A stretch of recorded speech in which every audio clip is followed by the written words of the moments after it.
Okay, sorry.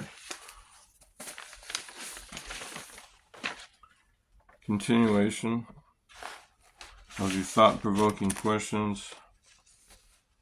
These are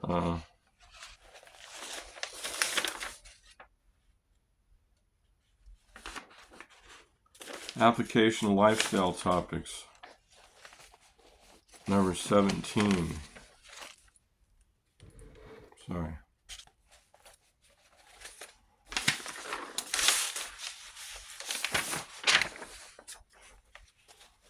Number 17. The question is, should a guru be maintained by disciples? Briefly explain your answer.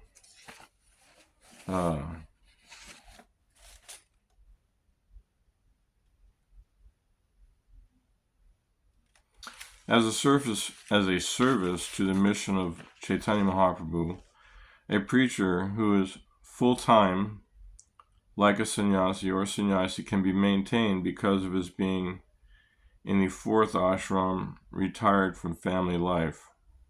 Okay, I messed that up. I'm just talking about sannyas right now. A grihastha preacher is allowed to accept donations for their preaching work. They may also be retired and full-time preachers with no other income. So they may be maintained by a retirement fund, savings, or family assistance, or by supporters of their preaching work, and there is no karma. But they have to live simply, not wasting any of the donated funds.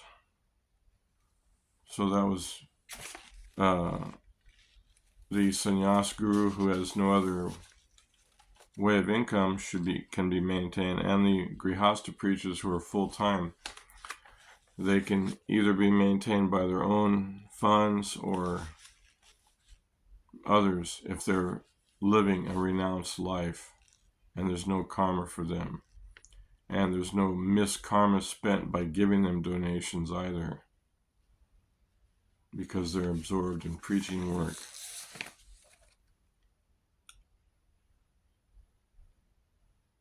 Number 18. Should a devotee working at a salaried job be considered a Sudra?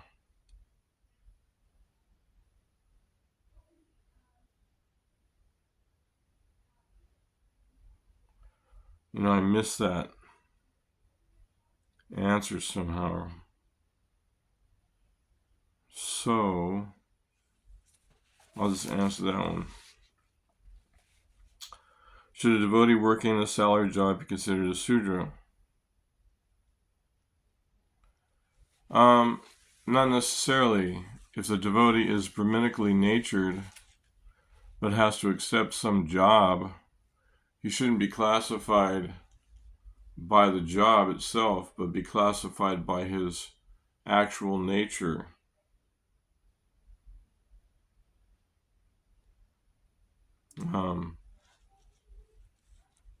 If one's home business is that he's absorbed in Krishna consciousness and he is not a laborer or some kind of assistant, then no, he doesn't necessarily should be categorized as a Sudra. If the person's work is Sudra work, then he may be classified as a Sudra, but not necessarily a salaried job. Depends on the job, really. And if one is giving one's income to the spreading of Krishna consciousness, then definitely he's absorbed in devotional service. Okay, number 19. Can a householder guru use donations from disciples to buy jewelry for his wife? Explain briefly. If they are vanaprasthas, then they should live simply and not spend even a penny on anything but preaching. So, no, if they want something for their wife, they can ask somebody else, like a family member or children, for money.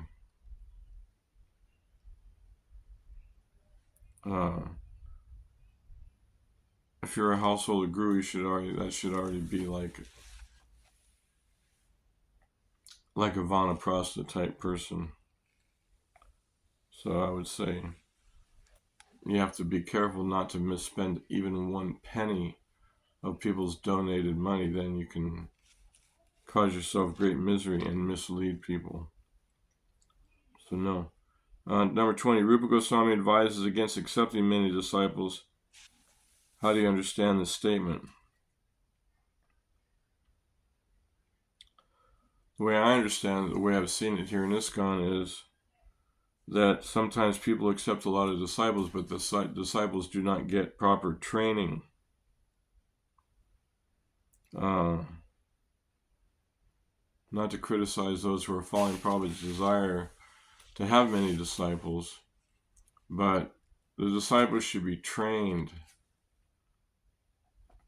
Prabhupada had many disciples, but he had his ISKCON society set up where there was a temple president, vice president, temple commander, or senior preachers who were training the people up.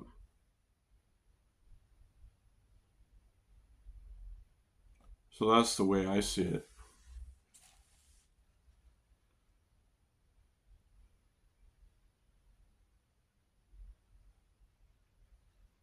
Because if you burden yourself with too many disciples, you can't take care of them, then you're doing an injustice to the disciples.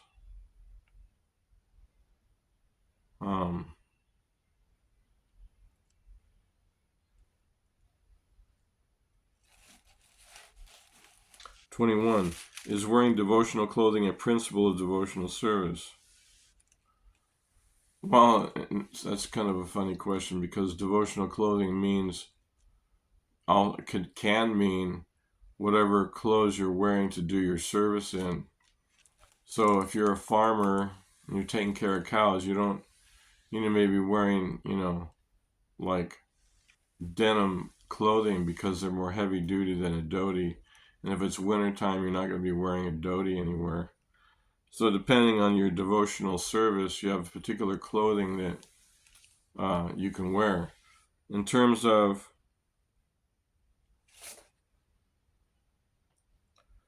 Prabhupada's Bhaktivedanta Institute devotees, he had them they came into his room and he got them chairs, and he was happy that they were wearing suits and ties.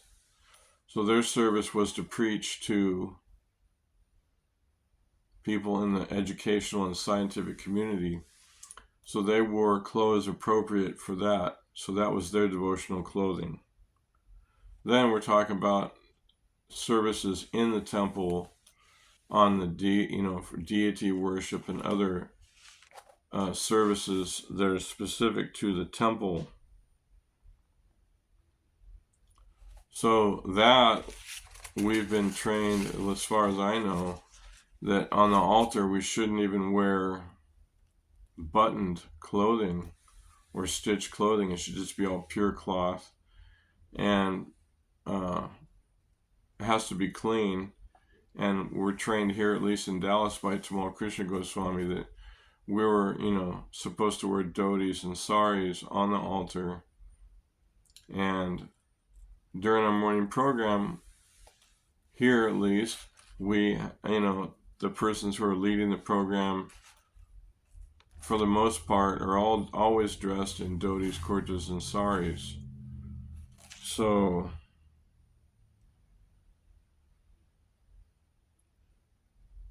it's not actually a principle for devotional service.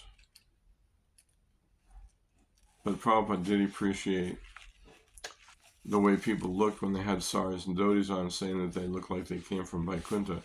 The principles of devotional service may not include clothing, but they do include cleanliness and proper clothing when worshiping the deity. So that's a consideration. But there's so many different kinds of services, and one can't dress the exact same for all these different services. Even in our Western preaching all around the world, or were preaching to the Western young people and college students. At most of those programs, the devotees wear a different form of clothing instead of dhotis and kurtas, because they don't want to scare off the people into making them think we're fanatics. So their clothing during their preaching engagement may be Western clothing, and that's devotional clothing too. And our devotee book distributors probably gave permission, because he said the demons don't like to see devotees dressed in dhotis and kurtas. So we're able to wear our Western dress out distributing books so that we wouldn't disturb the demons. Probably says that in the 7th canto of the Srimad Bhagavatam. Text 22, or question 22. Can the Guru at times give corporal punishments to disciples? Briefly explain your answer.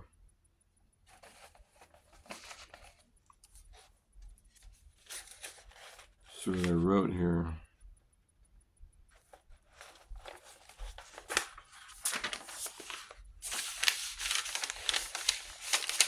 Srila Prabhupada never did inflict corporal punishment.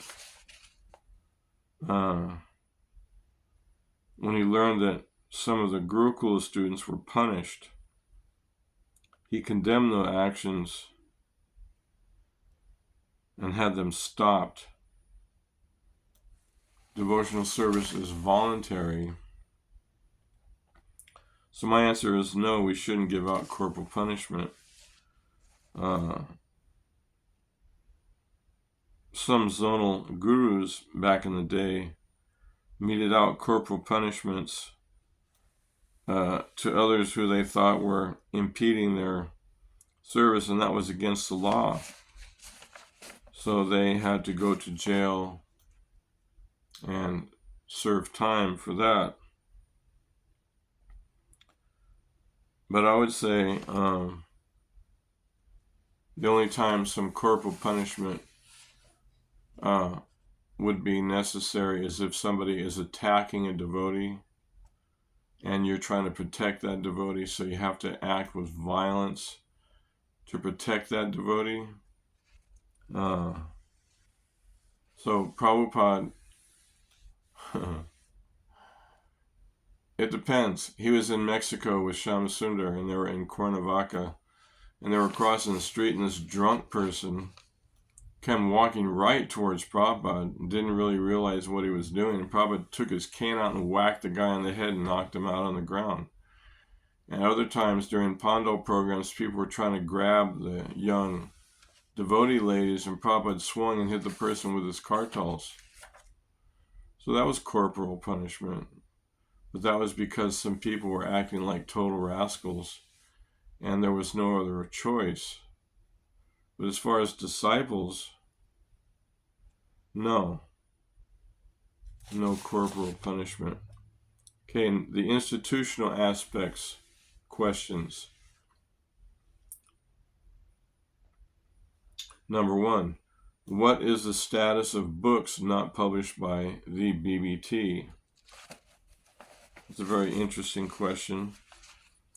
I don't know what the GBC rules on stuff are, but we see so many devotees writing books about Prabhupada that aren't published by the BBT, and so many other kinds of books that aren't published by the BBT. So my view on that is that we're not supposed to criticize, according to the offenses to the holy names, we're not supposed to criticize the Vedic literatures or literature in pursuance of the Vedic version. So if something's according to our philosophy, then those literatures are acceptable if not published by the BBT.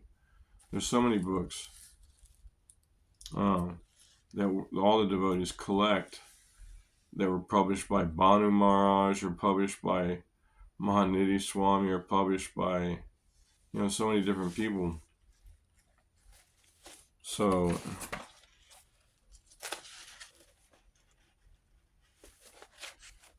it'd be nice if the BBT could publish everything, but they can't. They're not equipped to publish everybody's books. Question number 2, can women, if mature and qualified, give a nation and accept disciples? So far, as I've heard they're still not allowed to give initiations according to ISKCON law.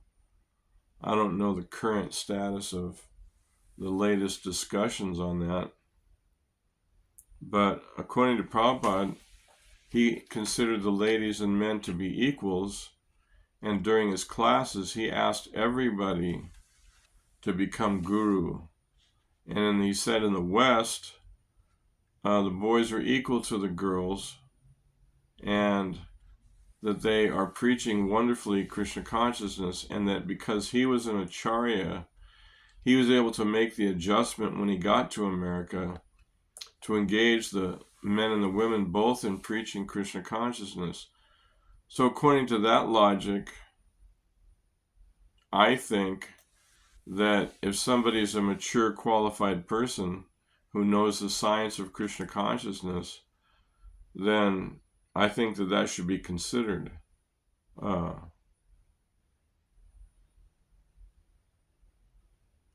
Personally. But that's not up to me, that's up to the GBC. Number 3, why should we follow the governing body commission in the GBC? Because Srila Prabhupada authorized the GBC to manage and lead ISKCON.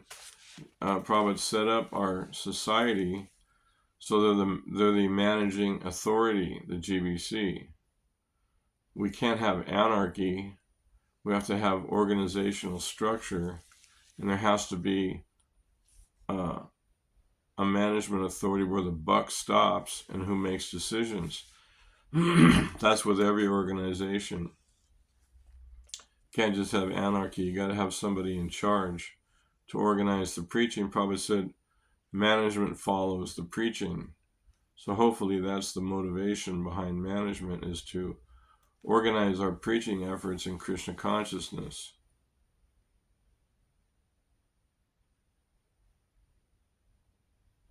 Prabhupada said that all of you by yourselves don't have enough qualification to lead, but all of you together.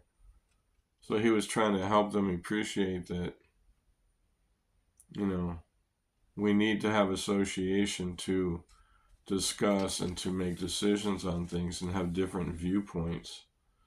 So the GBC is very variegated in how many different people that are on the GBC. So we accept their rules.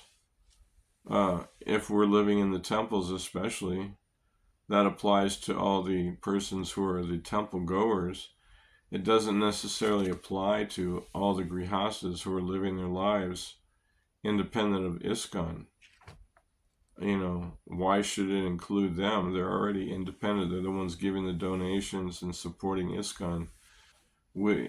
Those kind of persons, only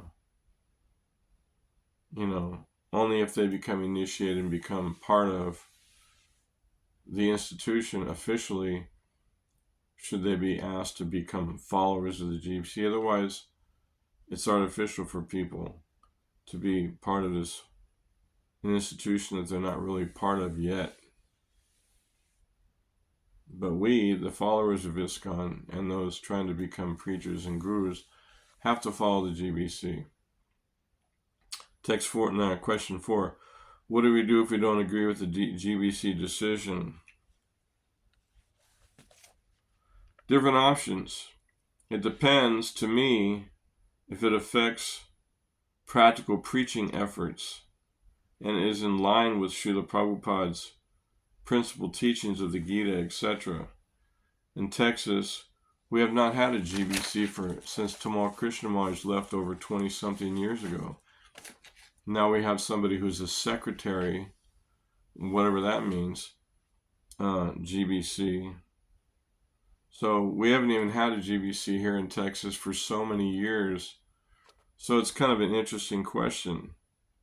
What if we don't agree with the GBC? What if you don't even have a GBC to agree or disagree with? But if we do have a disagreement, then we should talk with the authorities and try to understand why the decision was made, to see what the details of the whole law were, what the laws are, what the details are, so we can try to get educated to have a proper understanding of why they made the decision. The mature world means we're not all going to agree with one another, but to cooperate, to preach, that is why we want to agree for the most part with all the decisions, because if it's a preaching movement, which it's supposed to be, then if those persons in charge are making decisions based on propagating Krishna consciousness and helping conditioned souls around the world to become devotees, then yes, we should do that. But if something is very personal between them, or something comes up that's not related to preaching efforts, then, we may have a disagreement. So we have to take that to our local authorities, the temple president, temple council, whatever we got, and discuss it with them to see how everybody is accepting this order or not. Why should we remain in ISKCON? Because Srila Prabhupada created ISKCON to create association of devotees, and quite frankly, it's the best institution for spreading Krishna consciousness